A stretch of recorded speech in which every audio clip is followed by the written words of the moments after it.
రాజగోపాల్ రెడ్డి ఈ మధ్య కాలంలో రేవంత్ రెడ్డి పైన డైరెక్ట్ అటాక్ చేస్తున్నారు. దానికి గల కారణం గూడా ఆయన చెప్పడం అనేది జరిగింది. నాకు గతంలో మంత్రి పదవి ఇస్తా అని జెప్పేసి అన్నారు. మంత్రి పదవి ఇప్పటి వరకు ఇవ్వలేదు.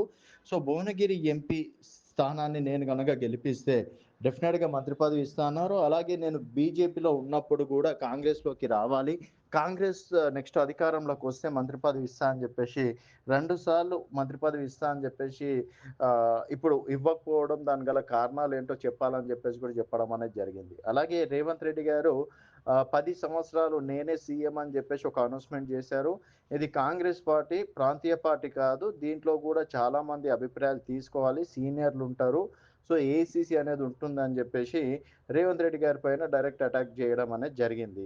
సో, అదొక కారణం పక్కన బెడితే రీసెంట్‌గా రేవంత్ రెడ్డి గారు డిజిటల్ మీడియాలో కొంతమందికి ఆలు గూడా రావు, ఏబీసీలు గూడా రావు.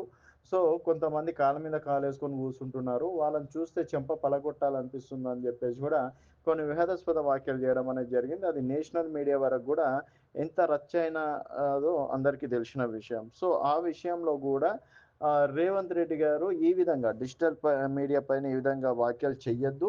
ఎందుకంటే ఇది విభజించు పాలించులాగుంది.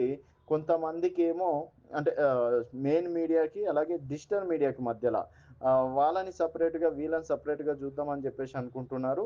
సో, కాంగ్రెస్ పార్టీ వచ్చింది డిజిటల్ మీడియా నుంచి అనే విషయం మర్చిపోవద్దని జెప్పేసి రేవంత్ రెడ్డి గారికి చెప్పడం అనేది జరిగింది. సో, మళ్ళీ ఎపిసోడ్ 3 అంటే నిన్న చూసుకున్నట్టయితే మళ్ళీ మంత్రి పదవి ప్రస్తావన తీసుకురావడం అనేది జరిగింది.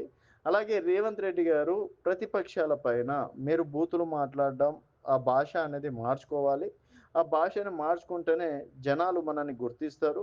సో, ఆ భాషని మీరు అంటే అలాంటి భాష మాట్లాడకుండా కేవలం మనం ఇప్పటి వరకు ఇస్తున్నటువంటి పథకాల పైన, 6 గ్యారంటీల పైన, కాంగ్రెస్ పార్టీ చేసినటువంటి అభివృద్ధి పైన వీటి గురించే మాట్లాడాలని జెప్పేసి గూడా చెప్పడం. తర్వాత ఇదే అంశం ఢిల్లీలో క్రమశిక్షణ కమిటీ చైర్మన్ మల్లు రవి గారు గూడా దీన్ని సీరియస్‌గా తీసుకున్నారు. ప్రస్తుతం ఈ 2, 3 రోజులు బీసీ హడావిడిలో ఉన్నాం. డెఫినిట్‌గా హైదరాబాద్ గాంధీ భవన్‌లో దీనిపైన సమీక్షిస్తాం. రాజగోపాల్ రెడ్డి గారు ఎందుకు ఆ మాట అనాల్సొచ్చింది? ఎవరి కోసం ఆ మాట అనాల్సొచ్చిందనే విషయాన్ని గూడా మేము ప్రస్తావిస్తామని జెప్పేసి గూడా మల్లు రవి గారు చెప్పడం అనేది జరిగింది. మరి రాజగోపాల్ రెడ్డి పైన ఏమైనా చర్యలు తీసుకుంటారా? గతంలో గూడా ఈ విధంగానే మాట్లాడడం, తర్వాత కాంగ్రెస్ పార్టీ సస్పెండ్ చేయలేదు. బట్ వారంతకు వారు రాజీనామా చేసి భారతీయ జనతా పార్టీలోకి వెళ్ళిపోవడం అనేది జరిగింది.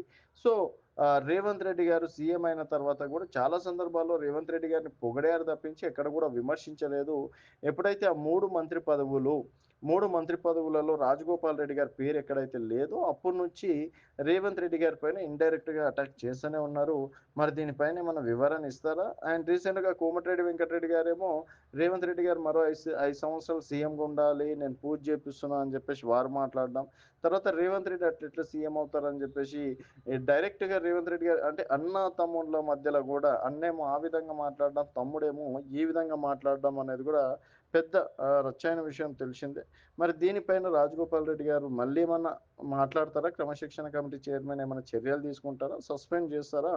లేకపోతే కేవలం చర్యలతోటే సరిపెట్టుకుంటారా అనేది వేచి చూడాల్సిన విషయం.